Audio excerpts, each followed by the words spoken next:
The sun was heavy that day, pressing down on the land until even the air seemed to sag beneath its weight. Dust rose in slow spirals along the dirt road, clinging to the brittle grass and the faded boards of houses that had seen more years than joy. Life in that corner of the West was no gentle companion.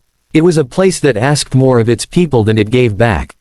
Yet scattered here and there were souls who carried on, who endured despite the silence and the hardship. One such soul was a widow who lived at the edge of town, in a house that leaned just slightly, as if tired of standing against the wind. Her days had become a cycle of quiet repetition, each hour stitched to the next by chores, small routines, and memory.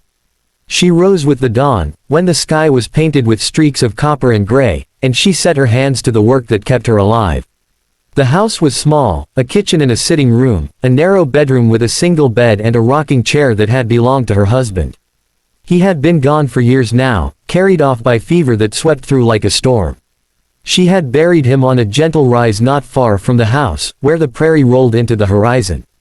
Sometimes, in the stillness of the evening, she would sit on the step outside her door and look toward that hill, wondering if he could still see her, if he knew how alone she had been since.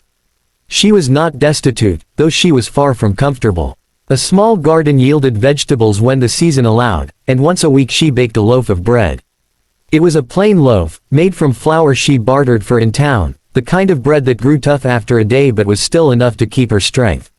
She measured each handful of flour with care, conscious that waste was something she could not afford. That bread was more than food, it was her anchor, her survival, her one link to the rhythm of living. It was on one such day, with the oven warming her small kitchen, that she caught sight of a figure on the horizon. At first, she thought it might be a traveler passing by, someone on their way to town. But as the shape grew closer, she saw the unsteady gait, the way he leaned forward as though the very weight of his body was too much to bear.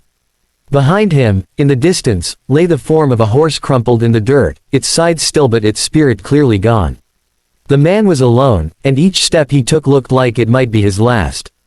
By the time he reached her gate, she could see the hunger carved into his face. His cheeks were hollow, his lips cracked, and his eyes, sunburnt and rimmed with exhaustion, carried that look of desperation she had come to recognize in the eyes of people who had been denied kindness too long. He tipped his hat in a gesture of respect, though his hands trembled with the effort.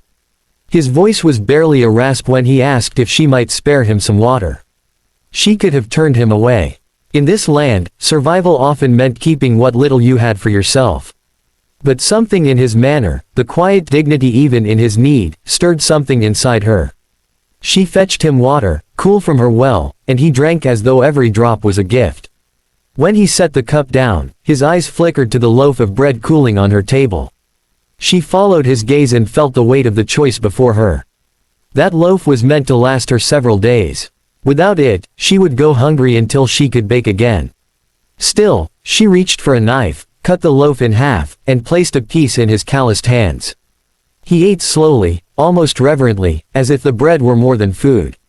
Each bite seemed to breathe life back into him, though his eyes glistened as though he were holding back tears. She sat across from him at the wooden table, her hands folded in her lap, and for a long time neither spoke. There was no need. In the silence, something passed between them, gratitude, respect, an unspoken recognition that the smallest act of compassion could be greater than all the riches in the world. The next morning, when she rose at dawn, she expected to find the stranger gone. It would have been natural, wanderers never stayed. But instead, she heard the steady rhythm of hammering outside. She stepped to the door and found him there, repairing the sagging fence that had long since given up trying to stand straight. His coat was off, his sleeves rolled, and though his body still carried the wear of hardship, there was strength in his movements, determination in the set of his shoulders. He did not ask permission, nor did he explain himself. He simply worked. When she brought him water, he nodded his thanks and returned to the task. When the sun sank low, he sat on the steps outside her house, exhausted but content, and for the first time in years, the widow felt the presence of another human soul beside her in a way that filled the silence instead of deepened it. Day after day, he remained. He patched the holes in her roof, mended the steps that had threatened to break beneath her feet, and chopped firewood that would last her through the winter. Each task was done without fanfare, without expectation of reward. And though she asked more than once why he stayed, his answer was always the same quiet smile and the return of his hands to work. Then one morning, she woke to a different sound, the sharp, rhythmic strike of nails being driven into wood. She stepped outside to find him not repairing, but building. Beams of fresh-cut lumber were being laid at the front of her house, a shape slowly taking form. It took her a moment to realize what he was creating, a porch, wide and sturdy, with space enough for chairs and the comfort of watching the world pass by. She watched him for days as he worked. His movements were sure, his craft careful. There was patience in the way he measured each cut, thought in every nail he placed. When she offered to help, he shook his head gently. This, she understood, was his gift. When at last it was finished, she stood upon the porch with tears stinging her eyes. She had spent years living within walls that held only loneliness. Now, here was a place to step out, to breathe the evening air, to sit in a rocking chair and let the sunset paint her life in gold. It was more than wood and nails, it was a kindness returned, a promise made tangible in every board he had set with his own hands. From that day on, the porch became the heart of her home. In the evenings, she and the cowboy would sit side by side, rocking gently as the prairie stretched endlessly before them. Sometimes they spoke, simple things, fragments of stories from his wandering life, memories she dared to share of the man she had lost. But often they said nothing at all. In the silence, there was peace, a comfort that words could never shape.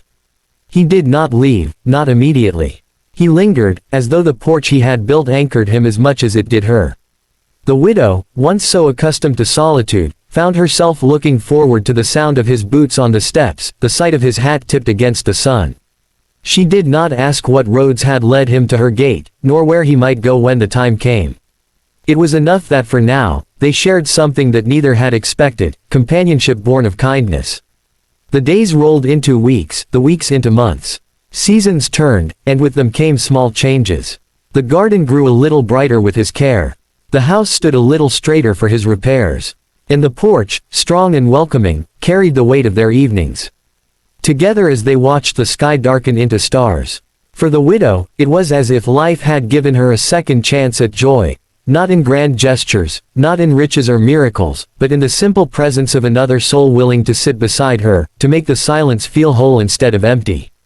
For the cowboy, it was a redemption of sorts, a way to give back for all the miles he had traveled hungry, all the times he had been overlooked, all the nights he had wondered if kindness still existed. In the end, the story of the widow and the cowboy was not about bread or porches or the hardships of the frontier. It was about the truth that even the smallest act of compassion can ripple outward, changing lives in ways no one can predict. A single loaf of bread saved a starving man. A single porch gave a lonely woman a place to grow old in peace. Together, they discovered that kindness, once given, never truly fades. It builds, it lingers, and it creates something lasting, something that endures long after the bread is eaten, long after the hammer falls silent, long after the sunset has faded into night.